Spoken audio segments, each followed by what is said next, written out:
Au milieu de l'océan, une salve de missiles russes Boulava. Lancés par un sous-marin, chaque engin emporte 6 ogives nucléaires, chacune d'une puissance équivalente à 7 fois celle de la bombe d'Hiroshima.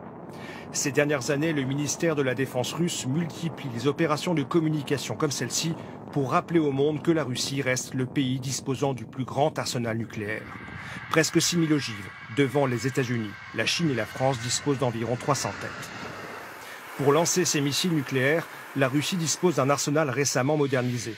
Des bombardiers Tupolev, des sous-marins furtifs et des missiles balistiques qui peuvent être tirés depuis des silos ou des unités mobiles.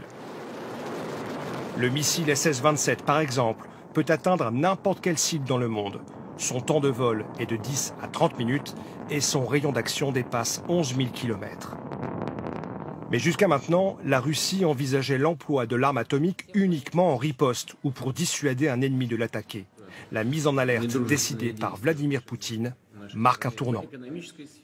C'est quand même inquiétant parce qu'on voit Vladimir Poutine brandir l'arme nucléaire non pas dans une logique de dissuasion. Dissuader, c'est empêcher quelqu'un de passer à l'acte, or personne ne menace d'attaquer la Russie, mais dans une logique de coercition, d'intimidation.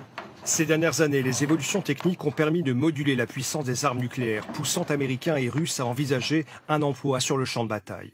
En théorie, Vladimir Poutine ne peut décider seul d'une frappe nucléaire. Il doit avoir l'accord de 2 hommes, Sergueï Shoigu, le ministre de la Défense, et Valery Gerasimov, son chef d'état-major. Pour l'instant, rien n'indique qu'une telle frappe soit envisagée.